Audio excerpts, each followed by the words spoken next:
මැරෙනවා කියන එක පින්වතුනි ජීවිතයේ 아무තු දෙයක් නෙවෙයි. පුදුම වෙන්න දෙයක් නෙවෙයි. ඇයි? හැමදාම අපිට මරණයක් අහන්න හම්බ වෙනවා කොහෙන් හරි. සමහර දවස්වල මරණ ගෙවල් දකින්නත් ලැබෙනවා. අපේ අයත් මැරෙනවා. මම මේ ඉන්න අය මක් වෙනවද? නදීකා හරි දුකෙන් කිව්වේ මැරෙනවා කියලා. අකමැතිම දේ මොකද්ද? කතා කරන්න අකමැතිම මාතෘකාව මරණය. කතා කරන්න විතරක් නෙවෙයි පින්තුනි, හිතන්නත් බයයි මැරෙනවා කියන එක. ඒ තරමටම අපි බය වෙන එකම දේ මරණය.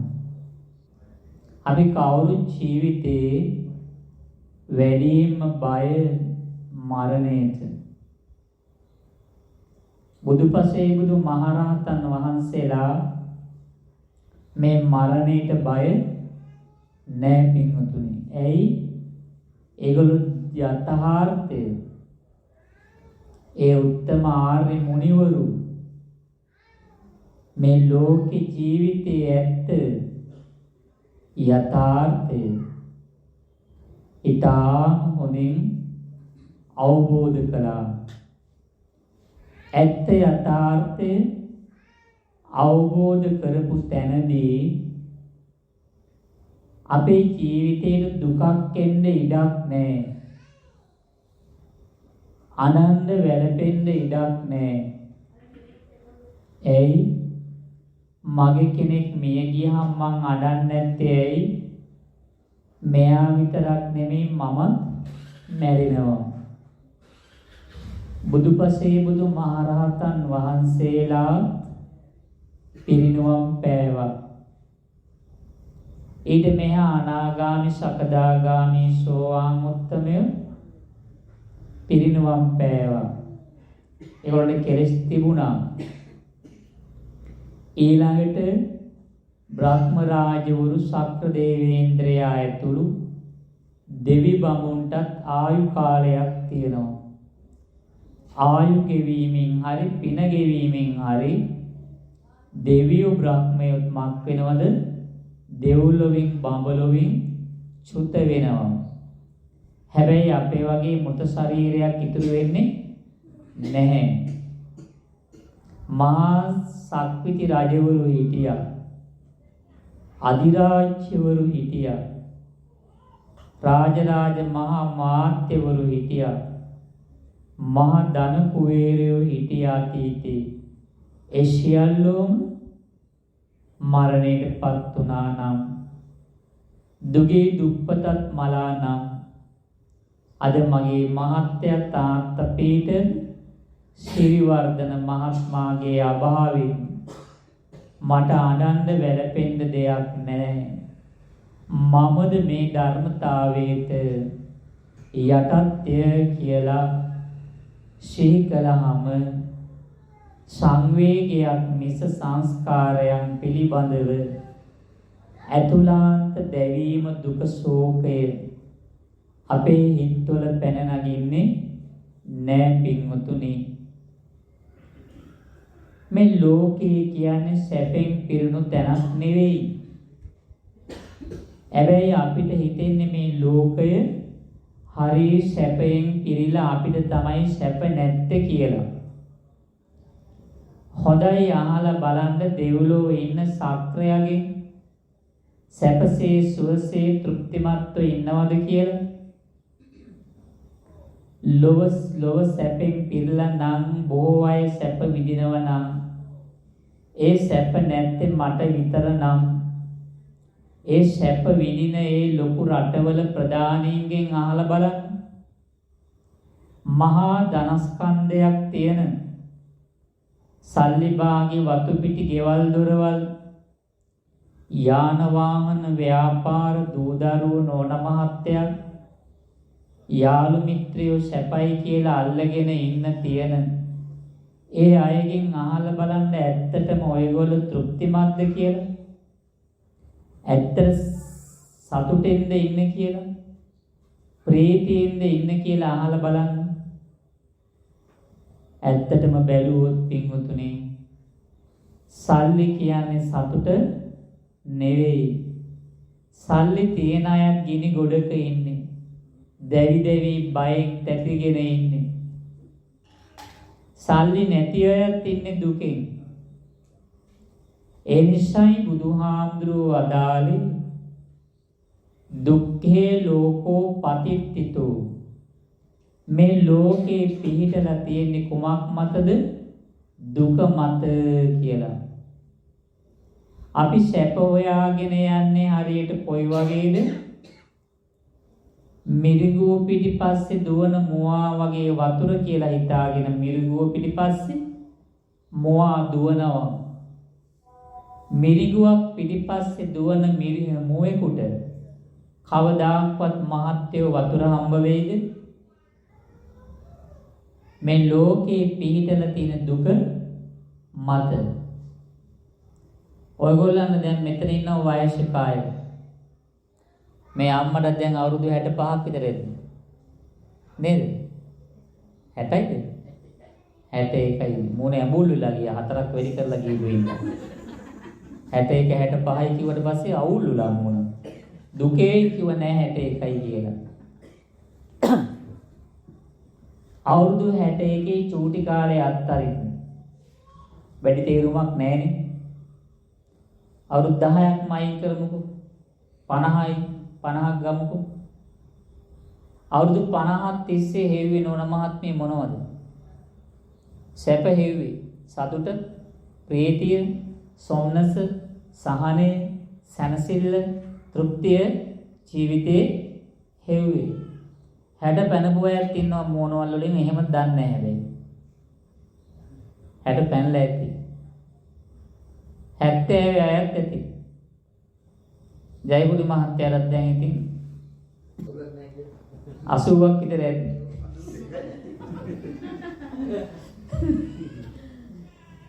ඔය අවුරුදු 60 70 පුරාවට මොනවද හේව්වේ?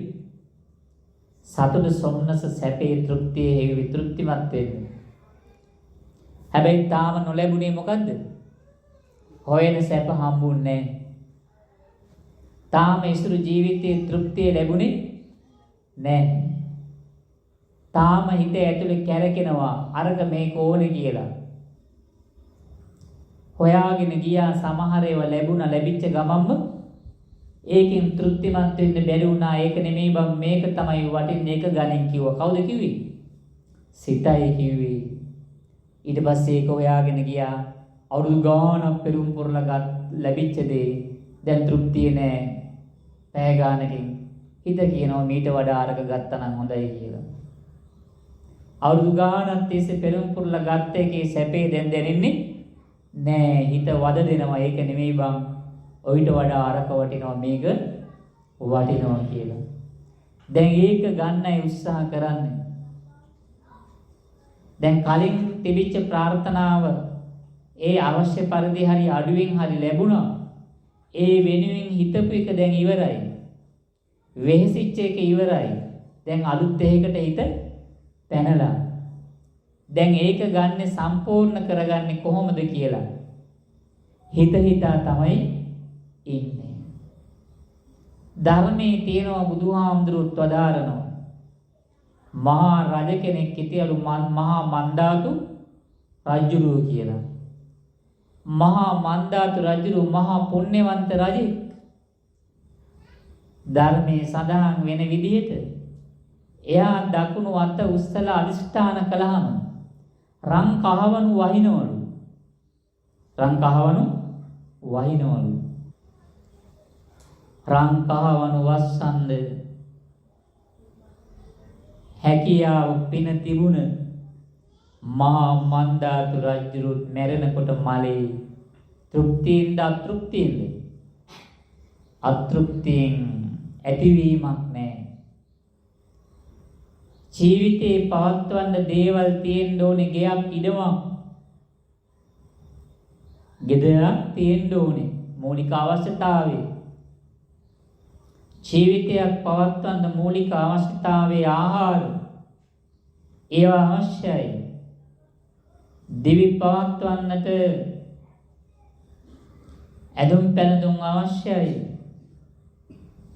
අසනීප වුණාම බේතක් හේතක් අවශ්‍යයි. ආහාර පාන ඇඳුම් පැළඳුම් නිවාස බේත් හේත් කියන ඔය හතර තමයි ජීවිතයක ප්‍රධාන අවශ්‍යතා හතර. ආහාර කියලා ගත්තාම වාතයත් අවශ්‍යයි. ඒකත් කය පවත්වන්න ඕන දෙයක්. ආලෝකයත් අවශ්‍යයි නේද? අඳුරෙම විතරක් හිටියොත් මං හිතන්නේ ජීවිතේ අවුරුදු ගාණක්ම ගෙනියන්න බැරි වෙයි, ඇසුත් අන්ධ වෙයි. අඳුරෙම හිටියොත්. ආලෝකයක් ජීවිතේට අවශ්‍යයි. ඒකත් ආහාරයක්. කය පවත්වන්න. ඔතන ප්‍රධාන වශයෙන් පේන්නේ කෑම බීම, ඇඳුම් පැළඳුම්, නිවාස. අසනීපුනම් බේත් ටික අවශ්‍යයි. ඒක ඉතින් දැහැමිව හම්බ කරන්න ඕන. හැබැයි ඔය අවශ්‍යතා වලට අමතර අවශ්‍යතා තව කොච්චර තියෙනවද? අවශ්‍ය නොවන අවශ්‍යතා තියෙනවා. අත්‍යවශ්‍යතා තියෙනවා. අවශ්‍යතා තියෙනවා. එහෙම දුවන අපිට කවදාක්වත් ඇතිවීමක් වෙන්නේ නැහැ. ජීවිතයට අවශ්‍ය දේවල් තියාගන්න එකතු කරගෙන කලකට පවත්වන්නත් පරිහරණයට ගන්න. හැබැයි ආසාව ඉහවහ ගිහිල්ලා එකතු කරගෙන යන මේ නොනිමි ගමනේ නිමාවක් ඔබම දැක්කේ නැත්නම් ඔබ මැරෙන්නේ අප්තෘප්තියෙන්, අසහනෙන්, දුකෙන් හූල්ල මැරෙන්න වෙන්නේ. හදාගත්ත ගේ ඉඩම විවාහ කරගත්ත නෝන මහත්තයා Tamanට දාව උපන් දරුවෝ, තමන්ගේ කුසෙන් මෙලවට බිහි කරපු දරුවෝ පිළිබඳව ඕනෑවට වඩා බැඳීමක්, ආශාවක් හිතවල බලපැවැත්වුත් යථාර්ථයේ මේ මගේ දේවල් වල යථාර්ථය හඳුනාගත්තේ නැත්නම් ඒවා තියෙද්දී මම මැරෙන වෙලාවේ මට ඒවා දාලා යන්න බෑ කියලා දුක, ශෝකේ, ඇලීම, බැඳීම ඇති වෙන අතරදී වරක Tamanට ද්වේෂය ඇති වෙනවා. මැරෙන වෙලාවේ. මැරෙන වෙලාවේ ලෝභය, තණ්හාවයි. මැරෙන වෙලාවේ ද්වේෂය ආවොත් නදීක සෙල්ලන්නේ වැඩි. අද නම් සුන්දර ජීවිතයක් නේද? ලොකු දේවල් අපිට නැති වුණත් ලෝකෙ පින් කරලා ලබන්න ඕන දෙයක්, ප්‍රාර්ථනා කරන දෙයක් මේක ලැබේවා කියලා. මොකද්ද? මනුෂ්‍ය ජීවිතේ. ඒක ලැබිලා ඒ මනුෂ්‍ය ජීවිතේ අත්තරනකොට තණ්හාවෙන් මගේ හිත යට වෙලා, ද්වේෂයෙන් මගේ හිත වෙලාගෙන, මගේ ප්‍රාණය නිරුද්ධ වුණොත් ඉසුරු ආයේ ඊළඟ පැවැත්මේදී මට හම්බ වෙන්නේ මනුෂ්‍ය ජීවිතයක්ද? නැහැ. ද්වේෂයෙන් මලුත් යන්නේ කොහාටද නෝන මහත්මිය? නිරේට යන්නේ. කාවද හම්බ වෙන්න පුළුවන් නිරේට ගිහිල්ලා? යම රජුරුයි අනන්ත දුක් විඳින නිර්සත්තු සහ දුක් අපිට දෙන නිරේ පල්ලු. ලෝභයෙන් මලුත්, බැඳීමෙන්, තණ්හාවෙන් මලුත් කවුරු වෙලාද නදීක උපදින්නේ? අන්න හරි. කවුද? പ്രേත ජීවිත ලැබෙන්නේ. මේ යථාර්ථයේ නොදැන මෝහයේ මතම රැඳිලා අවසන් හුස්ම පිට වුණොත් මුලාව නිසා, මුලාවෙන් බර ජීවිත වැඩි හරියක් බර කොහාටද?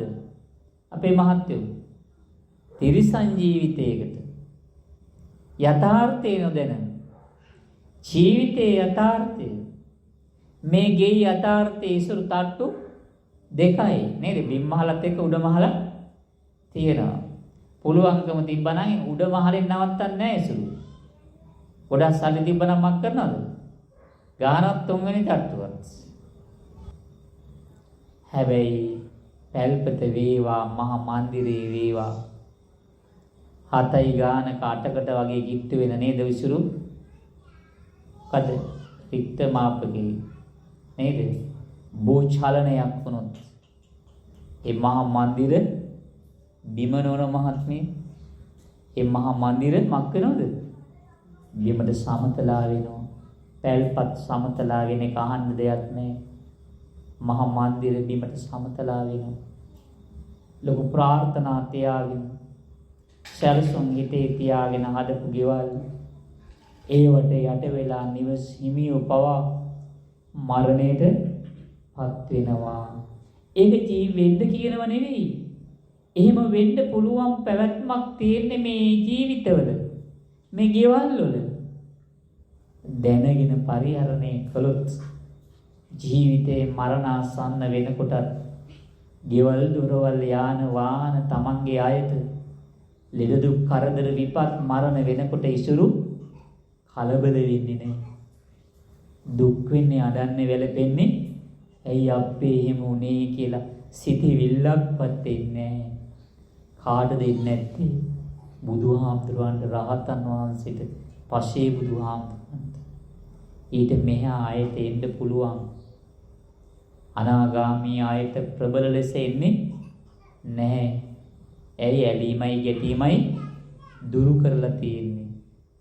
කාමරාග පටික කියන එක පංචකාමයේ තියෙන ඇලීම අනාගාමී අයගේ හිතවල බැහැර වෙලා කැමති දේ නොලැබීමෙන් එන දුක ද්වේෂය දුරු වෙලා තියෙන දේවල් නැතිවීමෙන් එන දුක ශෝකය තරහ නැති වෙලා කාටද? අනාගාමී අයට සාතන් වහන්සේලාට. හැබැයි අනාගාමී අයට තව කෙලෙස් තියෙනවා. මේවා වෙනස් නොවි තියාගන්න පුළුවන් කිසිවක් නැහැ.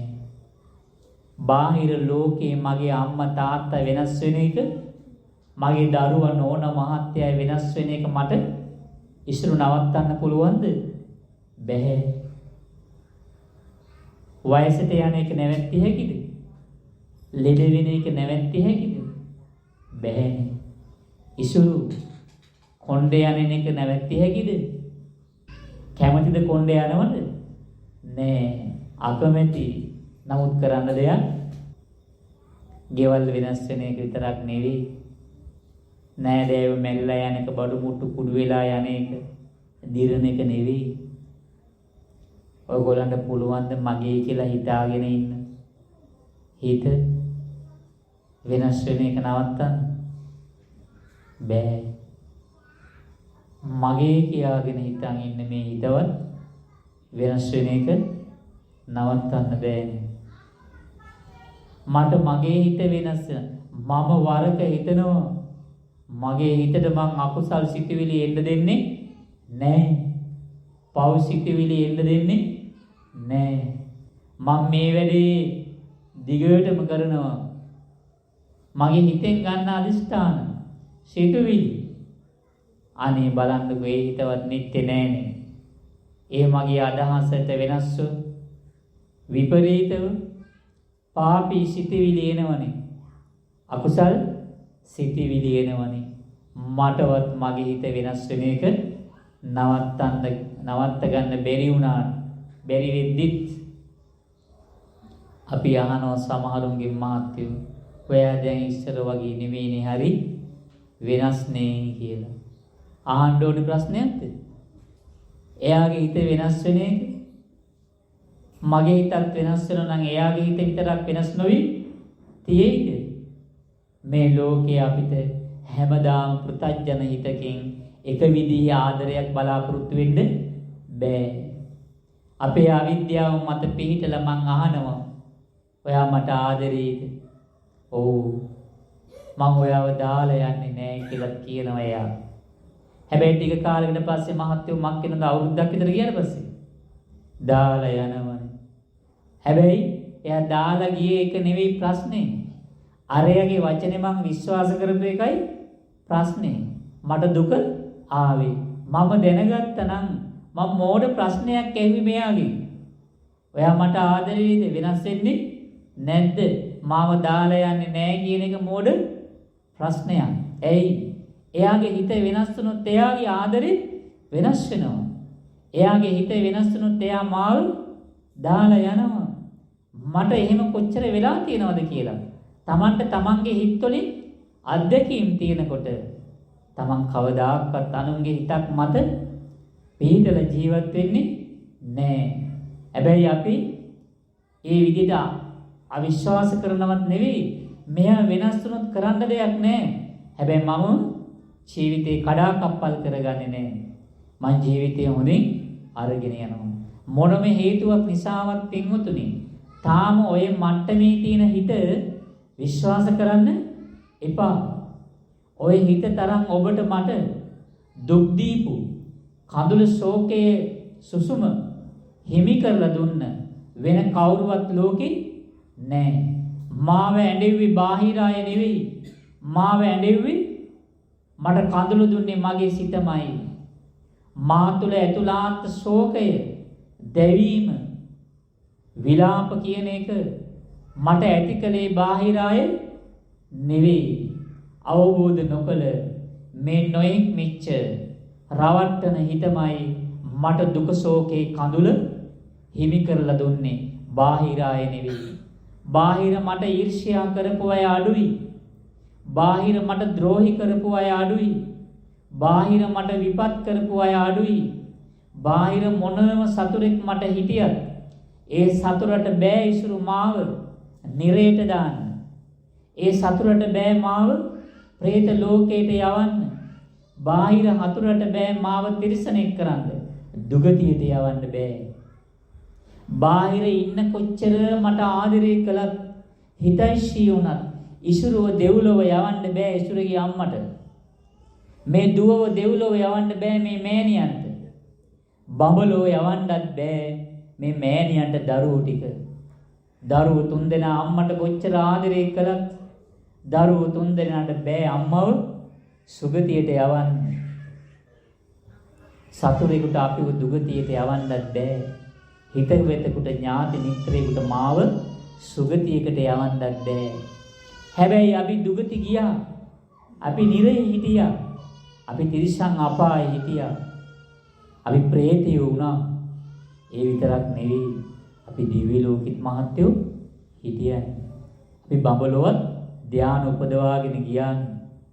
අපි වරින් වර මනුෂ්‍ය ලෝකෙත් මේ ජීවිතයට අමතරව අතීතේ අනන්ත අප්‍රමාණ මනුෂ්‍ය ජීවිත ලැබුවා. ඒ කවරක් නිසාද? සතර අපායට ගියේ වරද්දගත් සිත නිසා. මනුෂ්‍ය ලෝක, දිව්‍ය ලෝක, බ්‍රහ්ම වලට මම සංසාරේ කරක් ගෙව්වේ. ඇවිත්දී අනිත් අයගේ අපංකමක් නිසා නෙවෙයි. මගේ හදාගත්ත පවිත්‍ර කරගත්ත සිතයි. එහෙනම් අපිව නිරයට දැම්මේ, දුගතියට දැම්මේ, සතර අපායට දැම්මේ සතුරු නෙමෙයි මගේ පාපී හිත. මාව සුගතියට දැම්මේ අම්මා තාත්තා නෑදෑයෝ යාළුවෝ මිත්‍රයෝ නෙවෙයි. මාව සුගතියට ගෙනිච්චේ මා නිවැරදිව සකස් කරගත්ත පිං සිත, කුසල් සිතයි. ඒ නිසා තාම ඔය මට්ටමේ තියෙන හිත විශ්වාස කරන්න අමාරුයි. හරි භයානක හිතක් තියාගෙන ඉන්නේ. අල්ලපු වැටේ හතුරු ඉන්න පුළුවන්. ඒගොල්ලෝ කරන ඊර්ෂ්‍යාවට වඩා අල්ලපු වැටේ ඉන්න තරහකාරයෝ මට කරන අනතුරට වඩා ඒගොල්ලෝ මට කරන්න පුළුවන් උපරිම අනතුර මරලා දායි. කලින් කිව්වා වගේ ඒ අයට බෑ මාව නිරේට දාන්න. මොන යහපත මට මව්පියෝ නෑදෑයෝ කළත් ඒවා කළත් ඒ අයට බෑ මාව සුගතියට යවන්න.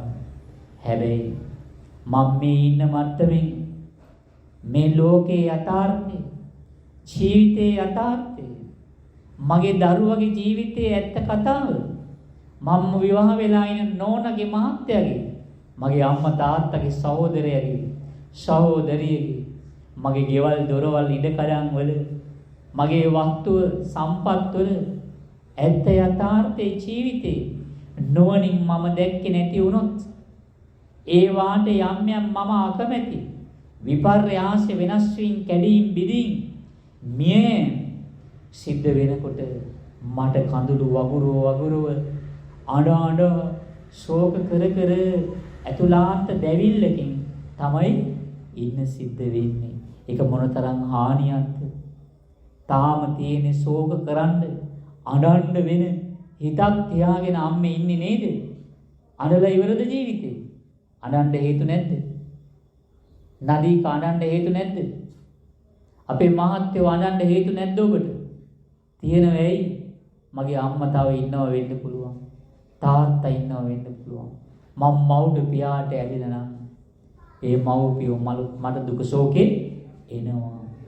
මගේ නෝනට මම ඇලිලා බැඳිලා නම් නෝන මත, දරුවා මත, මහත්තයා මත, සහෝදර සහෝදරීන් මත මා ගොඩාක් ප්‍රාර්ථනා පුරවාගෙන නම් ඒ ප්‍රාර්ථනා තියෙද්දිම ඉටු වෙන්නත් කලින් මගේ නෝන මලු, මහත්තයා මලු, දරුවෝ මලු මට දුක ශෝකේ එන්න ඉඩකඩ තියාගෙනයි තාම මේ ජීවිතය ඔබ මම ගත කරන්නේ.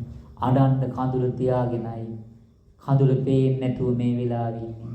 ශෝක කරන්න හේතු තියාගෙන මේ වෙලාවේ ශෝක නැතුව ඉන්නවා. හැබැයි ওই හිත තුලමයි ශෝකේ මතුවෙන්නේ. ශෝක මතු කරන හිතක් තියාගෙන. හැබැයි ඔබ දැන් ජීවිතේ ඇත්ත දැන් නුවණින් දැක්කොත් යථාර්ථයේ 100% පරිපූර්ණ ඔබ දැක්කොත් දැන් ඔය ශෝක කරන හිත අශෝකී හිත බවට කිව්වා. අශෝක වූ පවණින් ශෝක නොකර ඉන්නේ නෑ. අශෝක කියන්නේ ශෝක කරන්නේ නෑ කියලා. අශෝකෝ ශෝකිනින් පජාන. ශෝක නැතුව බුදුහාමුදුරුවෝ ශෝක කරන මිනිස්සු දිහා බලන් ඉන්නවා. ශෝක නැති හිතක් කාටද තියෙන්නේ? බුදුහාමුදුරන්ට. අපිට තියෙන්නේ බුදුහාමුදුරන්ට අශෝක ශෝක නැති හිතක්. අපිට තියෙන්නේ ශෝක සහිත හිතක්. ඒ නිසා ශෝක සහිත හිතක් නැතුව අශෝක සිතක් ඇති කර ගන්න නම් යථාර්ථේ දකින්න වෙනවා. අපි ජීවිතේ හැම තැනදීම හොයන්නේ මොකද්ද? සැපේ හොයන්නේ. හැම ඉරියව්වකදීම හොයන්නේ මොකද්ද? සුවසේ ඉන්න. අර අම්මට කකුල් පද්දන්න වෙලා තියන්නේ ඇයි? සැපේ හොයන්නේ ඔය කකුල් පද්ද. දැන් නෑ බලාගෙන පද්දෝනවා. අර පොඩි පුටුව පද්ද ඉන්නවා වගේ. කකුල් පද්දනවා. පොළොව ඉන්නවා. මොනවද මේ හොයන්නේ? සැපේ හොයන්නේ. මං කලින්ම කිව්වා 60 අවුරුදු 50ක් තිස්සේ අවුරුදු 60ක් තිස්සේ මොනවද හෙව්වේ? සැප හෙව්වේ. බණ අහන්න ඇවිල්ලා මොනවද හොයන්නේ? සැප හොයන්නේ. හැබැයි හම්බ වෙච්ච නැති එකම දේ මොකද්ද? ජයගුඩි මහත්තයෝ සැප. කවදාකවත් නොලැබෙන දේ මොකද්ද? පරිපූර්ණ භෞතික සැපේ පරිපූර්ණව මට ඔබට ලැබෙන්නේ. හැබැයි අපි හෙව්වේ නැති එකම සැපේ මොකද්ද? නිවන් සැපය. හෙව්වනම් පරිපූර්ණව හොයාගෙන ගිහිල්ලා අන්තිමට ඔබට මට ලැබෙන පරිපූර්ණ සැපේ ලැබෙයි කවදාද?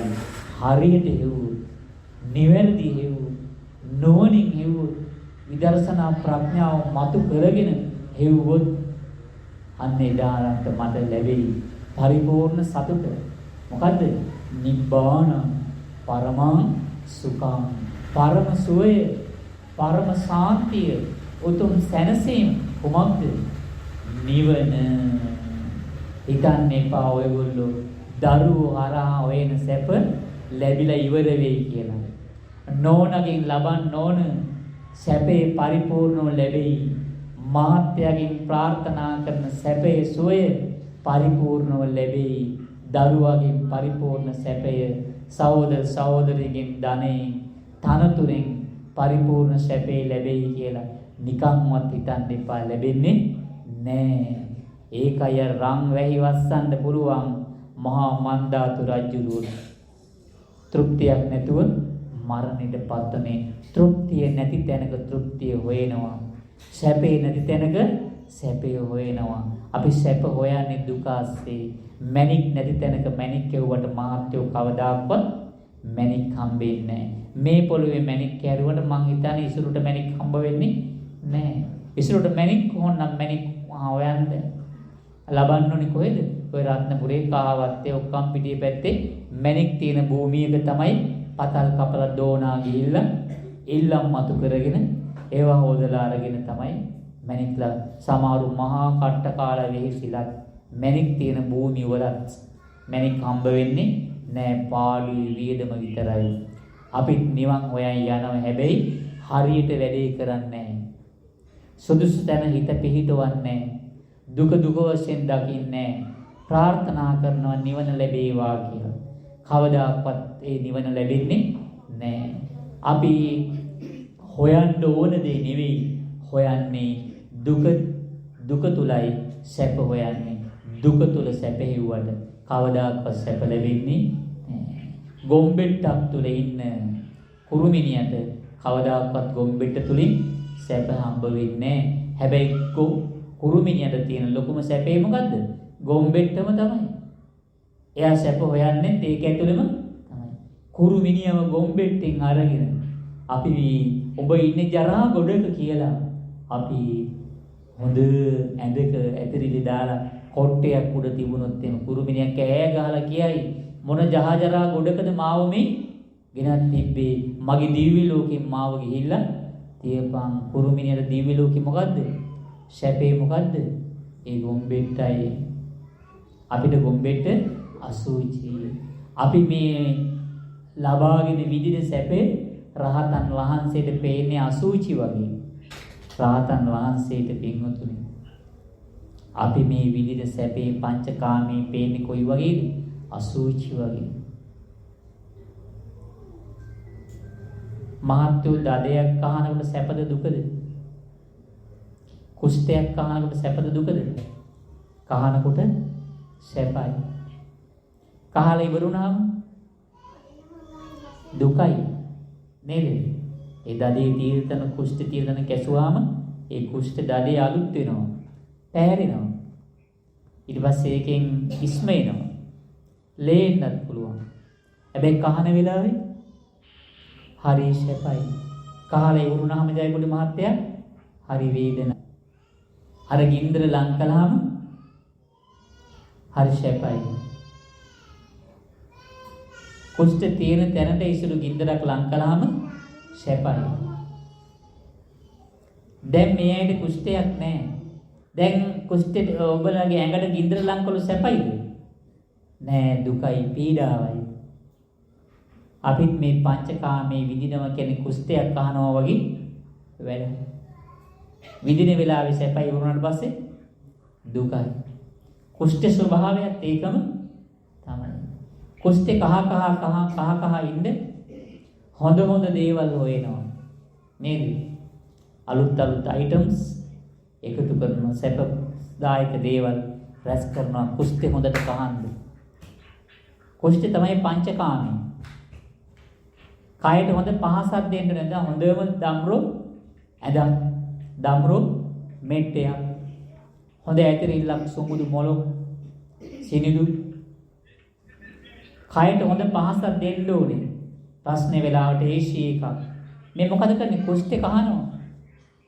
ෆෑන් එක දානකොට මොකද කරන්නේ මේ? කුෂ්ඨ කහන්නේ. తాවකාලික කැසිල්ල. දිවටත් එහෙමයි, ඇහැටත් එහෙමයි. මොකද්ද කියන්නකො සැපේ? මොකද්ද සුවය? කවද්ද මේ කහලා කහන වෙලාවේ සැප වුණාට කහලා ඉවරුණාම දුක් වෙන කුෂ්ඨේ අවසාන ප්‍රතිඵලය කුමක්ද? කවද්ද පරිපූර්ණ තෘප්තිය සතුටක් දැනෙන්නේ? ඉවරයක් නැහැ. කොච්චර බණ අහලා තියෙනවද? තාම අපි කුෂ්ඨ කැහුවට කහන කුෂ්ඨය ආදීනව දැනගත්තත් කහන කුෂ්ඨේ යලි කුෂ්ඨ නොකහන විදිහට එහෙම නැත්නම් පංචකාමයට ගිජු වෙච්ච හිත පංචකාමයට ගිජු නොවි නිදහස් නිවහල් සිතක් දීන නැති අදීන නිවහල් සිතක් නිදහස් වෙච්ච හිත පරිපූර්ණ තෘප්තියටපත් සිතක් මා ඇති කරගන්නේ කවද්ද? ඒ සඳහා අදාළ ප්‍රතිපදාවට මා නිවැරදිව බැහැලාද? ඒ නිවන් මගේ මා නිවැරදිව ගමන් කරනවාද කියලා අපි තම තමන්ගේ සිත් වලින්ම විමසලා බලන්න වෙනවා. නිවන පැතුූ පමණින් නිවන හිමි වෙන්නේ නැහැ. පැතුවට වරදක් නැහැ. පැතීමෙන් ඉසුරු කවදාකවත් ලැබිච්ච දෙයක් නැහැ. ප්‍රාර්ථනාවෙන් ඔයගොල්ලන්ට මේ භෞතික ලෝකේ මොනවද ලැබුණේ කියන්නේ? ප්‍රාර්ථනාවෙන් ලැබිච්ච දෙයක් නැහැ. ඔක්කොම වෙහෙස මහන්සිලා මිල මුදල් වියදම් කරලා ලබාගත් දේවල්. අරක මට ඕනේ. මම ලබා ගන්නවා කියලා අදිස්ථානයේ පැතුම තිබුණා. ඒ පැතුමට අනුව අපි වෙහෙසුණා. මහන්සි වුණා. හම්බ කළා. වියදම් කරලා ගත්තා. ප්‍රාර්ථනාවෙන් ලැබිච්ච දෙයක් නැහැ. ප්‍රාර්ථනාවෙන් ලෝකයට ලැබෙනවා නම් මේ ලෝකයේ මිනිස්සුන්ට මොනවද අඩු කියලා බුදුහාමුදුරුවෝ අහනවා. එහෙනම් අපිට නිවනත් ප්‍රාර්ථනා කරලා ලබන්න පුළුවන්. දෙව්ලොව බඹලොව ප්‍රාර්ථනා කරලා යන්න පුළුවන්. එහෙනම් ප්‍රාර්ථනා කරලා ඡන්ද නැතුව ජනාධිපති වෙන්න පුළුවන්. පිනට පහළ වුණත් ඉන්නේ දුකේ. ඡන්දෙන් ආවත් ඉන්නේ දුකේ. ප්‍රාර්ථනා කරලා ලබා ගත්තත් වියදම් කරලා මහන්සිලා භෞතික ලැබුවත් භෞතික ලැබූ දේ තුල බය ශෝකේ තියෙනවා. ඉසරුට මේ ශක්තිමත් ලොක්කයි කරන්න උනේ ඇයි දොරට? ඇයි මේ ජනෙල් වලට ශක්තිමත් සොයිබ දාන්න උනේ? ඇයි සමහර ගෙවල් වලට කැමරා හයි කරන්න වෙලා තියෙන්නේ? ඇයි තාප්ප දාන්න වෙන්නේ? ඇයි ශක්තිමත් ගේට්ටු දාන්න වෙලා තියෙන්නේ? බය. හොරහතුරු පණේ කියන. සත්තු පණේ කියලා නෙවෙයි. හොරහතුරු පණේ. තියෙන දෙයක් අරගෙන යයි. හැමතිස්සෙම මා සතු දෙයක් වටිනාකම් දීපු දෙයක් තියෙනවා නම් මට බයයි තමයි ඉන්න වෙලා තියෙන්නේ. ලොකු තාප්පෝලින් කියන්නේ ඒ මිනිස්සු ඉන්න බය මහා ලොකුයි කියලා.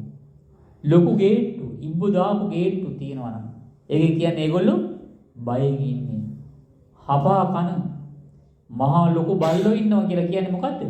ඒගොල්ලෝ ඉන්නේ බයෙන් කියලා. චූටි බල්ලෙක් කුරුතරේට හදනවා වගේ නෙවෙයි. ලොකු බල්ලෝ කූඩු වල දාලා දරුණු බල්ලෝ හදනවා කියන්නේ දවල් තිස්සේ කූඩුවේ දාලා රැට ගේ ඇතුලේ නෙමෙයි එළියේ ඇරලා දාලා ඉන්නවා කියලා කියන්නේ. ඒලු බයි ඉන්නේ. ඇයි බය වෙලා තියෙන්නේ? මගේ දේවල් තියෙනවා. මගේ දේවල් හොරු ගනි. ඇයි බොඩිගාර්ඩ්ලා තියාගන්න වෙලා තියෙන්නේ? බොඩිගාර්ඩ්ලා අතේ පිස්තෝලයක් තියාගන්න වෙලා තියෙන්නේ ඇයි? අර පඩියට බොඩිගාර්ඩ්ලා ජනාධිපති වටේ ඉන්නේ ඇයි? ජනාධිපති බයෙන් ඉන්නේ. හැබැයි රටේ ලොක්කා. අපිට වගේ පුළුවන්ද පිස්තෝලයක් තුවක්කුවක් නැතුව පාරේ යන්න? බොඩිගාර්ඩ්ලා නැතුව යන්න? ආරක්ෂකයෝ නැතුව යන්න? ඇයි? ඒගොල්ලෝ තනතුරත් එක්ක බය. ඒ නිසා නික හීනකින්වත් හිතන්න එපා රටේ ලොක්ෙක් වෙන්න. බයත් එක්කම අපරාධ කරන පැත්ත මනස වැඩි. රටේ ලොක්කා වුණාම මේ රටවල නම් පව් කරනවා වැඩි. වැරදි කරනවා වැඩි. අධාර්මිකව හම්බ කරනවා වැඩි. එනිසා මේ ඉන්න මට්ටමින් ඉන්න එක හොඳයි. කොහොමද තින් ජනාධිපති වෙන්න බෑනේ නේද? නේද? හැබැයි දුන්න නම් මු බෑ කිය එපා කියන්නෙත් නෑ ඉසුරු. ඇයි මීට වඩා කොළඹ හතෙන් නිල මන්දිරයකුත් හම්බෙනවා. ලක්ෂ ගානක පඩියකුත් හම්බෙනවා. තව දීමනක් හම්බෙනවා. ඔයිට වඩා පින්වතුනි අපි ඉසුරු සක්විති රජ වෙලා හිටපු අයනේ. සංසාරේ කවුද වෙලා හිටියේ? සක්විති රජ වෙලා හිටියේ ඉසුරු. නදීකා අපි සංසාරේ සක්විති රජවරුන්ගේ සක්විති බිරිඳක් වෙලා හිටියා. අද කාගේ බිරිඳද? නේද? අද අපි සාමාන්‍ය බිරිඳක්. කොහේ සැපේ එදා තිබිච්ච ඒවා. මොනතරම් අස්තිරයිද මේ සැපේ. මොනතරම් මට අහිමිද. මට අහිමි වෙන්නත් හිමි වෙලා තියෙන්න ඕනේ. මේ ලෝකේ කාටවත් භෞතික ලෝකේ තමන්ගේ කියලා මගේ කියලා හිමි වෙච්ච දෙයක් තිබුණෙත් නෑ, දැනුත් නෑ, මතුවටත් නෑ. මට හිමි මගේ කියලා අයිතිවාසිකම් කියන්නේ ඉඩමකුත් නෑ, ගේකුත් නෑ, දරුවොත් නෑ, නෝන කෙනෙකුත් නෑ, මහත්තයෙකුත් නෑ. මට හිමි කියලා පෙන්වන්න ඇඟකුත් නෑ. බුදුරජාණන් වහන්සේ දෙවුරන් වේරේ වැඩ හිඳිමින් භික්ෂූන් වහන්සේලා අමතලා දේශනාවක් කරනවා. මේ දේශනාව අයිති වෙන්නේ සංයුත්ත නිකායට අයිති පොත් වහන්සේගේ නතුම්හාක කියන සූත්‍රය. මොකද සූත්‍රේ නම? නතුම්හාක. ඔබට අයිති නෑ කියන දේශනාවක්. ඔබට අයිති නෑ කියන එක. බුදුහාමුදුරු භික්ෂුන් වහන්සේලාට දේශනා කරනවා. යම් භික්ඛවේ නතුම්හාකං තම් පජහත තං වූ පහීනං හිතාය සුඛාය බයිෂති. මහණෙනි, යමක් ඔබට අයිති නැද්ද? ඒ අයිති නැති දෙයට තියෙන ඇල්ම, ආසාව, කැමැත්ත අත්හරින්න. යමක් ඔබට අයිති නැද්ද? අයිති නැති දෙයට තියෙන ආසාව දුරු කරන්න. තං වූ හිතාය සුඛාය භවිෂ්‍යති.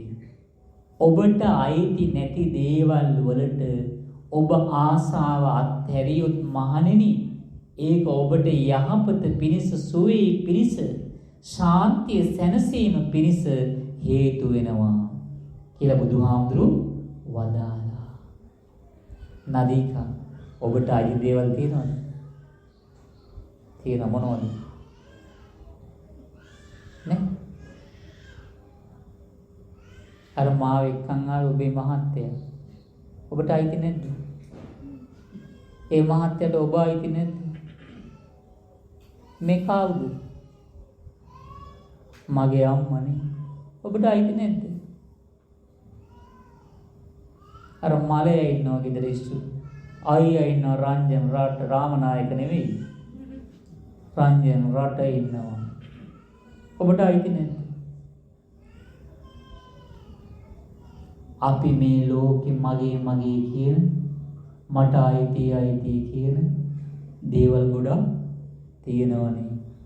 මට අයිති කියන දේවල් මහත්යෝ ගොඩාක් තියෙනවා. කිව්වොත් ලියන්න කිව්වොත් එමු දිග ලිස්ට් එකක්. 100ට වැඩි මගේ දේවල්. මට අයිති දේවල්. බුදුහාමුදුරුවෝ කියන්නේ ඔබට අයිති නැති දේවල් වලට ඔබ තුල යම් කැමැත්තක් තියෙනවා නම් ඒ කැමැත්ත අත්හරින්න. ඔබට අයිති නැති දේවල් වලට, ඔබට අයිති දේවල් වලට කැමැත්ත අත්හරින්න කිව්වේ නැහැ. ඔබට අයිති නැති දේවල් වලට තියෙන කැමැත්තයි අත්හරින්න කිව්වේ. දැන් බලමු අපිට අයිති නැත්තේ මොනවද කියලා. ඉසුරු කොණ්ඩේ ඔබට අයිතිද? මට අයිතිද කොණ්ඩේ? අයිති නෑ. අයිති නම් ගැලවිලා යන්න බෑ. මට අයිති නම් අම්මා සුදු වෙන්න පුළුවන්ද කොණ්ඩේ?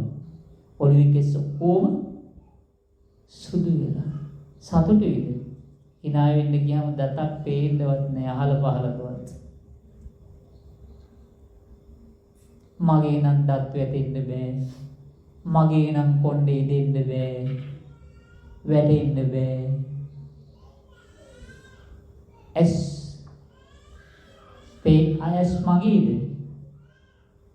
බුදුහාමුදුරුවෝ අහනවා මොකද්ද මහණෙනි ඔබට අයිති නැත්තේ? කිංච භික්ඛවේ නතුම්මහකං. මහණෙනි කුමක්ද ඔබට අයිති නැත්තේ? චක්කුම් භික්ඛවේ නතුම්මහකං.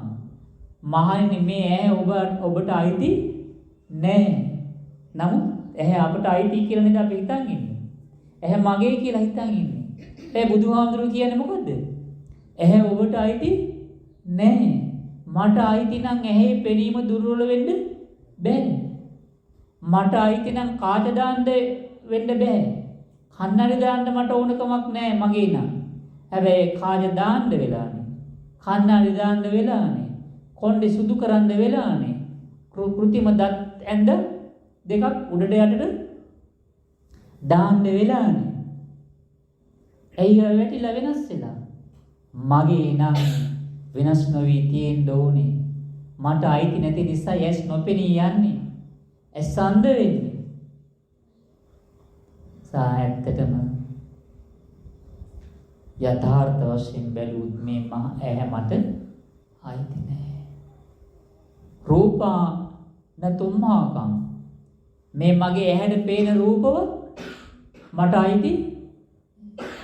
මට පේන මගේ අම්මා අයියා මල්ලි මගේ දරුවම නෝනා මහත්තයා සහෝදර සහෝදරියෝ ඥාති හිතයිෂී එළියෙන් පේන රූප පාරේ දන් ගේ දිහා බලන මගේ කියලා ගේ කිව්වට ගේ මට අයිති. මේ ඉඩම මගේ කියලා කිව්වට මට අයිති නෑ. අද ඉසුරුගේ නමට බොහෝ විට ඇත්තේ අම්මා ජීවිත බුද්ධියක් තියාගෙන නැති බොහෝ විට.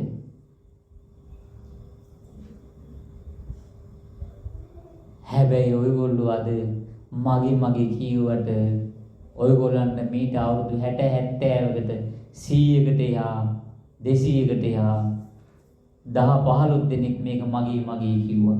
මොකද්ද? මේ ඉඩම. අද ඒගොල්ලන් නෑ. අද අපි මේක මගේ කියනවා. තව කලකදී මගේ කියමු දේ මගේ නෙමෙයි වෙන එක්කෙනෙක් මේක මගේ ඉඩම මේ අයිතිය කියලා ඔප්පුත් පෙන්නයි. අද අපි අපේ ඔප්පු පෙන්නනවා මගේ කියලා. තව අවුරුදු 60 70කින් ඉසුරුට මගේ කියලා පෙන්නන්න හම්බෙන්නේ නැහැ. ඉසුරුගේ දුවෙක් හරි පුතෙක් හරි තමයි කියන්නේ මේ මගේ ඉඩම. ඒ තව අවුරුදු 100කින් විතර ඒ දුවටත් පුතාටත් කියන්න හම්බ වෙන්නේ මේක මගේ කියලා. වෙන කට්ටියක් කියනවා. අපිට කිසිම අයිතියක් නැති පිරිසක් ඥාති නොවන පිරිසක් තව ඉදිරියේදී කාලෙකදී කියයි මේක මගේ ඉඩම කියලා. මේ බාහිර රූප කිසිවක් මගේ ඇහැට පෙනෙන රූපවත් මගේත් නෙමෙයි මට අයිතිත් නෑ. ඇහි දැනීම චක්කු විඥානය ඒකත් ඔබට අයිති නෑ. ඇහැ තිබ්බට එළිය රූප තිබ්බට මහත්යෝ නිකම්ම පේන්නේ නෑ. පේන්නේ නම් එතන මනසත් එකතු වෙන්න ඕනේ. මනසත් එකතු වෙන්න ඕනේ. චක්කුංච රූපේච්ච පටිච්ච උප්පජ්ජති චක්කු විඥානං. අසත් රූපයන් නිසා උපදිනවලු ඇසේ දැනීම කියලා එකක්. ඒ ඇසේ දැනීමට කියනවා චක්කු විඥානය. ඒ දැනීමද මට අයිති එකක් නෙවෙයි. චක්කු විඥානය කියන එකත් ඔබට අයිති නැහැ. ඇසේ ස්පර්ශයත් එක්ක තමයි අර තුනේ එකතුව. ඇහැයි රූපයි චක්කු විඥානයයි මේ තුනේ එකතුවට තමයි දැක්කා කියලා කියන්නේ. ස්පර්ශ වුණා කියන්නේ රූපය. ඒ ස්පර්ශයත් ඔබට අයිති නැහැ. ඒ ස්පර්ශය නිත්‍ය වශයෙන් තියාගන්න වෙනස් නොවි තියාගන්න බෑ. අයිති නැහැ. ස්පර්ශයත් ඔබට අයිති නැහැ. ස්පර්ශය නිසා උපදින යම්පිදං චක්කු සම්පස්ස පච්චය උප්පජ්ජති වේදිතං සුඛං වා දුක්ඛං වා අදුක්ඛම සුඛං වා තම්පි නතුම්මා. මේ ඇහි ස්පර්ශේ ඇහැ පෙනීම නිසා ඇහැට පෙනීම නිසා රූප අපිට දැනෙනවනේ සැප වේදනාවක්. තව වෙලාවක දැනෙන්න පුළුවන් දැක්ක රූපෙට දුක් වේදනාවක්, අමිහිරි බව. තව වෙලාවකදී කැමැත්තක් නැහැ, අකමැත්තක් නැහැ, අදුක්ඛම සුඛ වේදනාවක්. ඒවවත් ඔබට අයිති සැප වේදනාවක් ආවොත් ඇහැ හරහා ඒ සැප වේදනාව වෙනස් නොවි දිගට තියාගන්න බෑ. ඇහැ හරහා දැක්ක රූපේ නිසා මට තරහක් ආවනම් ඒ තරහ දිගටම තියෙන්නේ නෑ. ඇහැ හරහා දැක්ක රූපේදී මට ආවනම් ඇලීමක් නැති, ගැටීමක් නැති, නැත්නම් සැපත් නැති, දුකත් නැති මධ්‍යස්ථ සිතක්, අදුක්ඛම සුඛ වේදනාවක්. ඒකත් නැති, ඒකත් ඔබට අයිති නෑ කියන්නේ. එහෙනම් මේ ඇහැ මට අයිති, ඇහැ සම්බන්ධයෙන් සියල්ල මට අයිති නෑ. නම් කන මගේ වෙන්නද නේද? කන ඔබේද? සෝතම් බික්ක වේන තුම්මාකම්. ඔය ඇහෙන කනවත් ඔබට අයිති නෑනේ. ඇයි? අද වෙනකොට කනේ ඇසීමත් අඩු වෙලා. ඇහි පෙනීමත් අඩු වෙලා. කනට ඇහෙන ශබ්ද මගේද? ශබ්දේ ඔබට අයිති නෑ. ඒ ශබ්දේ දැනගෙන සෝත විඥානයවත් ඔබට අයිති නෑ. ඒ කනයි ශබ්දයයි සෝත විඥානය නිසා උපදින ස්පර්ශයත් ඔබට අයිති නෑ. ස්පර්ශය නිසා උපදින සැප දුක් උපේක්ෂා වේදනාවන්ද ඔබට අයිති නැහැ. නාසය ගැන කියන්නේ ওই විදිහටමයි. දිව ගැන කියන්නේ ඒ විදිහටමයි. මේ කය ඔබට අයිති නැහැ. කයර දැනෙන දුක් මේ පහස මේ සැපද පහස ඒක ඔබට අයිති නැහැ. ඒ පහස දැනගන්න විඥාණයවත් ඔබට අයිති නැහැ. ඒ තුනේ එකතු ස්පර්ශය වෙච්ච තැන ඒ ස්පර්ශයවත් ඔබට අයිති නැහැ. ස්පර්ශ ප්‍රත්‍යයෙන් උපදින සැප වේදනාවක් දුක් වේදනාවක් ඒ දෙකට අයිති නැති අදුක්ඛ මසුඛ වේදනාවක් අපිට අයිති නැහැ. මේ හිත ඔබට අයිති නැහැ. මනෝ භික්ඛවේ නතුම්මාකං මහණෙනි ඔය හිත ඔබට අයිති නැහැ. ධම්මා නතුම්මාකං මේ හිතට අරමුණු වෙන සිතුවිලි ධර්මතා ඒවා ඔබට අයිතිත් නැහැ. මනෝ විඥානේ අයිතිත් නැහැ ඔබලට. අපි කාටද බුදුහාමුදුරු මේ කියන්නේ? මනසේ ස්පර්ශේ අයිති නැහැ. මනසේ ස්පර්ශයෙන් උපදිනවනේ මතක් වීමෙන් සැප වේදනා එන්නේ නැද්ද මහත්යෝ? කවුරු හරි මතක් වුණාම සැපක් එන්නේ නැද්ද හිතට සතුටක්? ඉස්සර මල්වතු ගියපුවා අත්වල බැඳගෙන දියැලේ නාපුවා විනෝද වෙච්ච ඒවා සතුටු අරමුණු වෙනකොට සොම්නස උපදින්නේ නැද්ද? සැපේ උපදිනවා. කවුරු හරි මට බැනපුවා දුක් අත්දැකීම් අමිහිරි අත්දැකීම් මතක් වෙද්දි තරහ එන්නේ නැද්ද දැනුත්? තරහ එනවනේ. සමහර මතක් වෙමින් දිනවා දුක් වෙන්න දෙයක්වත් නැහැ සතුටු වෙන්න දෙයක්වත් නැහැ. ඒකට කියනවා මධ්‍යස්ථ අදුක්ඛම සුඛ වේදනාවක් මනසේ ස්පර්ශයෙන් මනෝ විඥාණයෙන් උපදින මනසේ ස්පර්ශයෙන් උපදින ඒ සැපත් නැති දුකත් නැති දුක් සැප දෙකට අයිති නැති සියලු වේදනා ඔබට අයිති නෑ කියලා බුදුහාමුදුරුවෝ වදාළා. ඒකට අපිට මේවා මගේ වෙලානේ. ඒවා අපිට තාම අපේ වෙලා නේද? ඇඟ මගේ, ඇහැ මගේ, රූප මගේ, දරුව මගේ, ගේ මගේ, සිතුවිලි මගේ, හිත මගේ. මේ වේදනාව මගේ, විඳින දේ මං සැප විඳිනවා, මං දුක් විඳිනවා මගේ වෙලා. බුදුහාමුදුරුවෝ අහනවා සේයතාපි වික්කවේ යං ඉමස්මින් ජේතවනේ තින කට්ට පලාසම් මහණෙනි මේ දෙවුරන් වෙහෙර තියෙනවා තනකොළ මේ දෙවුරන් වෙහෙර තියෙනවා දර කෑලි මේ දෙවුරන් වෙහෙර තියෙනවා කොළ තං ජනෝ හරෙය්‍යවා ඩහෙය්‍යවා යථාපච්චයං වා කරෙය්‍ය මහණෙනි මේ තනකොළ දර කොළ මිනිහෙක් ඇවිදිලා එයා කැමැති පරිදි අරගෙන යනවා දෙවුරන් වෙහෙර තනකොළ හරි ලී දඬු හරි කොළාතු හරි නැත්තම් ඒව පුච්චලා දානවා. එයාට කැමති දෙයක් දෙවුරන් වෙහෙර තියෙන දේවල් වල කරනවා. නනුතුම්මහකං ඒවමස්ස ඔබලට මෙහෙම හිතනවද ඒ වෙලාවේදී මිනිහෙක් ඇවිල්ලා මේ තියෙන බඩු ගස් කොළන් වල අතුරු ඉකිලි කොළ දඬු තනකොළ අරයි යනකොට අම්මේ ජනෝ හරති මිනිස්සු අපිව උස්සන් යනවා කියලා හැඟීමක් එනවද? දහති අපිව දවනවා කියලා හැඟීමක් එනවද? යථාපච්චං කරෝති ති ඒගොල්ලෝ කැමති දෙයක් කරනවා කියලා Tamanට හිතෙනවද? මාව අරයි යනවා කියලා හිතෙනවද? තනකොළ දර කැලිය අරයි යනකොට දෙවුරන් වීරි නෑ ස්වාමීනි නොහිතම් බන්ති අපිට එහෙම හිතෙන්නේ නෑ. දෙවුරන් වෙහෙරේ තියෙන කොළ ආතු දර කැලිය අරයි යනකොට ඔබලට හිතෙනවද මිනිස්සු මාව අරයි යනවා කියලා? මාව ඒ මිනිස්සු ඒ කොළ ආතු පුච්චද්දි මාව පුච්චනවා කියලා හිතනවද? මිනිස්සු ඒ දර කොළ ආතු වලට ඒගොල්ලෝ කැමති දෙයක් කරනකොට මිනිස්සු ඒගොල්ලෝ කැමති දේ මට කරනවා කියලා හිතනවද? නෑ ස්වාමීනි එහෙම හිතෙන්නේ නෑ. තංකිස්ස හේතු ඇයි එසේ නොහිතෙන්නේ? නහි නෝ හේතං බන්තේ අත්තාවා අත්තනියන්වා ස්වාමීනි මේක මගේ නෙවෙයි මට අයිතිත් නෑ. ඇහැ නොපෙනී යනකොට මගේ ඇහැ නොපෙනී ගියා කියලා අඬන්නේ ඇයි? නොපෙනී යන්න මගේ ඇහැ තියෙන්න ඉපේ. මට ඇහැ නෑ. මේක ධර්මතාවය. ඇහැ හටගන්න එක. අන්ධ වෙලා උපදින එකත් පාපී ක්‍රියාවක ධර්මතාවය. ඇහැ පෙනෙන එක ධර්මතාවයක් පිනක. ඒ නොපෙනී යන එක ධර්මතාවයක්.